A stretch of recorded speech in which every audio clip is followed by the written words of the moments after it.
Terima kasih Anda masih bersama kami di Editorial Media Indonesia, Mas Jaka.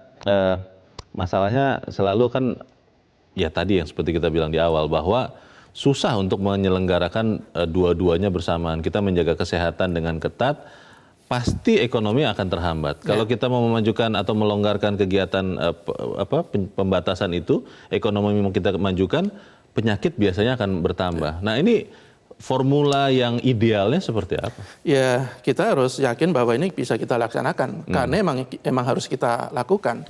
Karena kalau kita terus-menerus mengesampingkan ekonomi, ya katakanlah begini, ada pemikiran dulu ekonomi dikesampingkan agar rakyat tidak tertular, tidak sakit ya. Tetapi kalau mereka hanya tidak tertular tapi tidak makan, kan repot juga.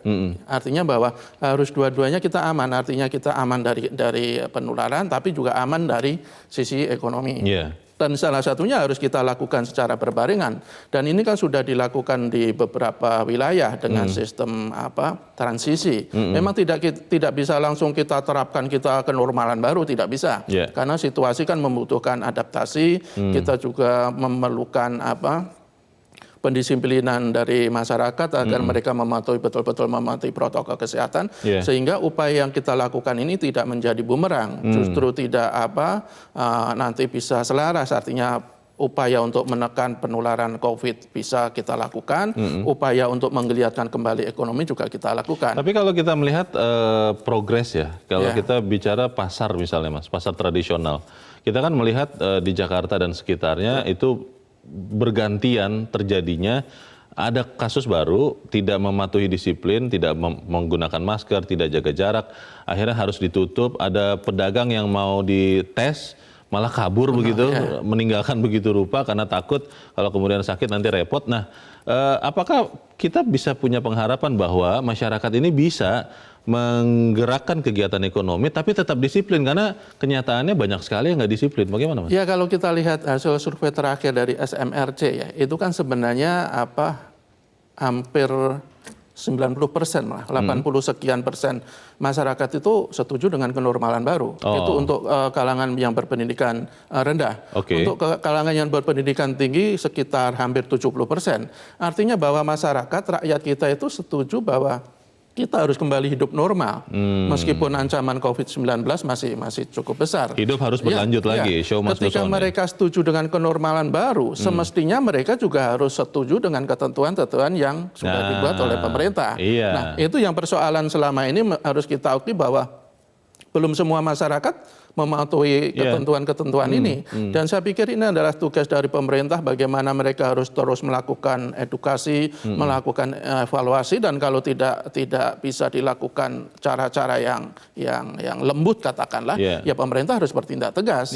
Misalnya dengan menutup kembali pasar-pasar tradisional yang pedagangnya membandel misalnya. Mereka akan merasakan, loh kalau Anda tidak melakukan protokol kesehatan, ya penghasilan Anda akan terganggu.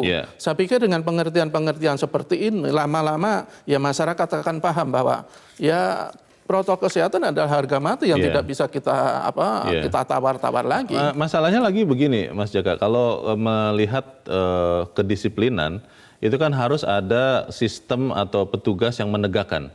Nah, kalau bicara soal kedisiplinan di pasar, kita lokalisir di situ dulu misalnya.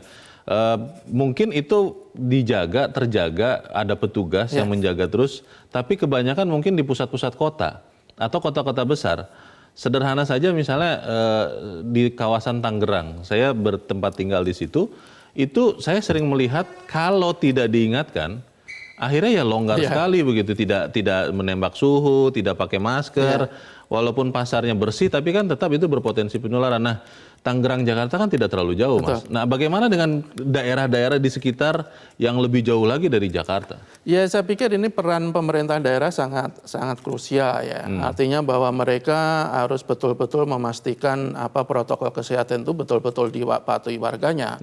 Harus kita katakan memang aparat pemerintahan daerah itu kadang ya abai juga. Di awal-awal mereka melaksanakan secara ketat ketentuan-ketentuan yang mereka tentukan, tetapi belakangan ya mulai mengendor. Bahkan di pasar-pasar tradisional misalnya. Yeah. Kalau di dalam mungkin masih bisa agak dikontrol. Tetapi kalau yang di luar di pinggir-pinggir jalan itu betul-betul tidak terkendali dan itu ada kesan diabaikan oleh aparat pemerintahan daerah. Kelihatannya memang harus ada desain yang secara berkala dan memang direncanakan memastikan kesadaran ini, Mas. Karena kita belum tahu kan corona ini akan sampai kapan. Tapi kita akan jeda dahulu sebelum membahas itu. Dan pemirsa tetap bersama kami, Editorial Media Indonesia. Segera kembali. Terima kasih pemirsa, Anda masih bersama kami di Editorial Media Indonesia. Mas Jaka, sebelum kita berdiskusi, kita coba dengarkan juga ya pendapat dari masyarakat terkait bagaimana kita bisa menyelaraskan kesehatan dan ekonomi. Kita sudah terhubung dengan pemirsa Metro TV di Cirebon, Jawa Barat, Sunoto. Pak Sunoto, selamat pagi Pak.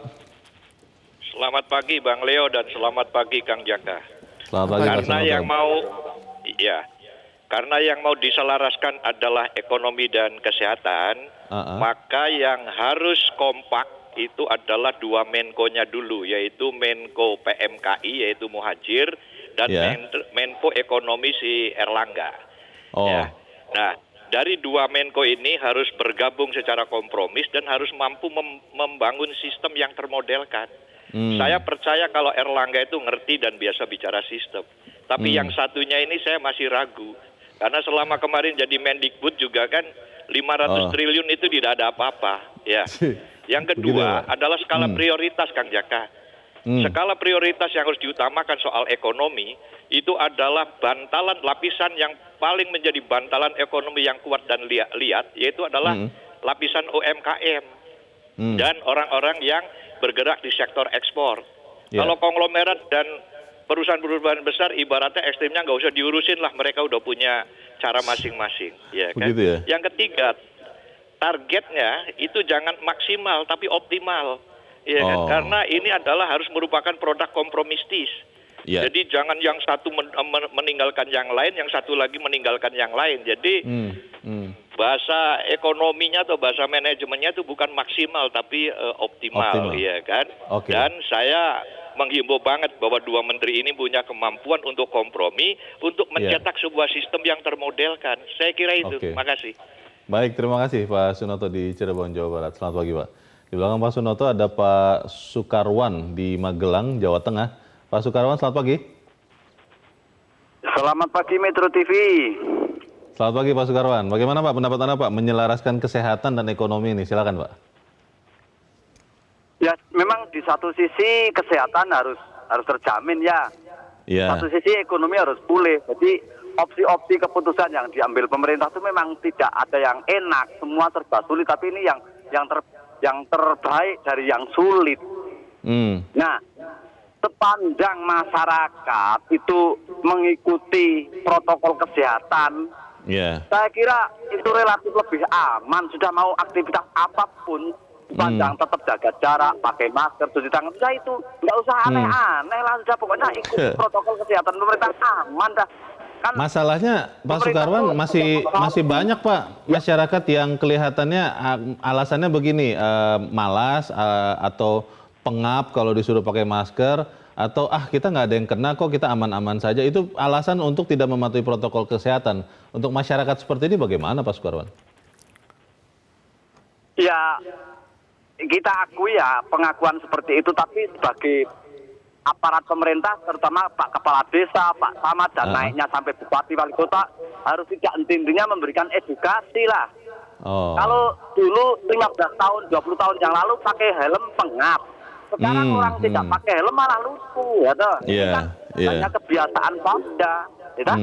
Nah, pokoknya ikuti aja pemerintah. Memang satu sisi ekonomi harus pulih, di satu sisi ya COVID harus terkendali. Makanya ikuti protokol kesehatan pemerintah itu aja, nggak usah aneh-aneh, udahlah. Baik. Terima kasih Pak Sukarwan di Magelang, Jawa Tengah. Selamat pagi Pak.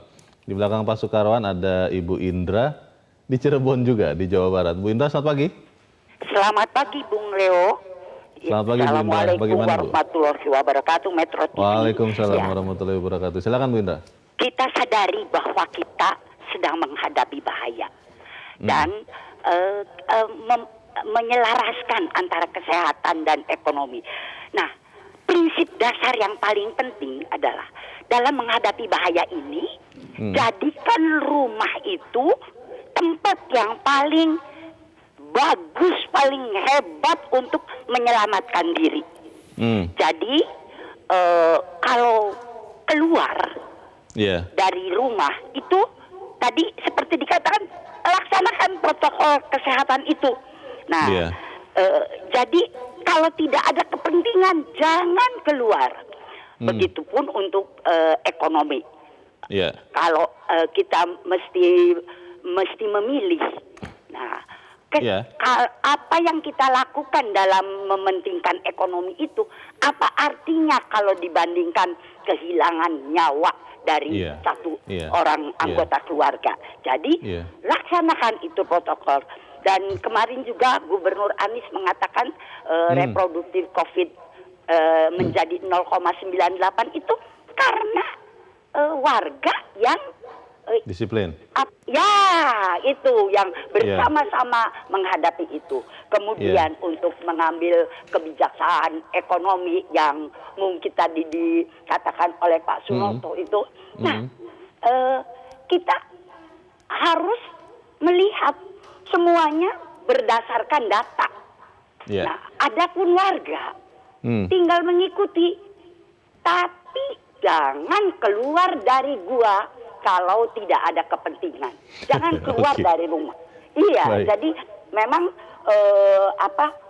yang menengah menjadi rentan kehidupan keekonomiannya, yang miskin jadi makin miskin. Bisa dilaksanakan dengan virtual atau bagaimana. Yang penting jagalah keselamatan di rumah. Begitu. Terima kasih. Terima kasih Bu Indra di Cirebon, Jawa Barat. Waalaikumsalam warahmatullahi wabarakatuh. Nah ini Mas Jaka, tadi Pak Sunoto konkret mengatakan bahwa pejabat pelaksana, tadi tersebut ada dua nama Menko itu yang justru harus dari awal mensinkronkan kebijakan ataupun tindakan-tindakannya. Ini bisa apa bagaimana kalau menurut kita? Ya, ini kan salah satu masalah yang kita hadapi selama ini ya. Kan beberapa bulan lalu itu antara kementerian itu beda pernyataan, beda sikap, beda solusi terhadap beberapa masalah. Dan ini ya sampai sekarang meskipun sudah mulai membaik ya, tapi tentunya mesti dimaksimalkan lagi. Mereka harusnya bahwa pemerintah itu harus kompak, tidak hanya pemerintah pusat. Kalau kita lihat di daerah juga ada beberapa kasus antara gubernur dengan wali kota. Juga berbeda sikap, bahkan bertolak belakang, bahkan ada kesan ada rivalitas di situ. Dan itu harus betul-betul dihentikan cara-cara seperti itu. Karena ketika masyarakat harus kita tuntut untuk disiplin, patuh, taat pada segala ketentuan, ya sementara pemerintahnya sendiri tidak memberikan contoh yang baik, ya sulit untuk kita mengharapkan kepada masyarakat betul-betul disiplin. Saya pikir ini sebuah pembelajaran yang harus segera betul-betul ini oleh pemerintah. Mereka harus kompak, mereka harus satu suara, satu sikap, sehingga kita meminta masyarakat itu akan lebih mudah. Pak Sukarwan tadi bilang sebetulnya kalau sederhana kok, hanya mematuhi protokol kesehatan pasti aman. Nah, pertanyaan ini sama dengan pertanyaan saya sebelum jeda tadi, Mas Jaka. Kalau mungkin waktunya masa pandemi ini pendek begitu, atau kita minimal tahu kapan akan berakhir, mungkin kita bisa mengatur stamina ya dalam tanda petik.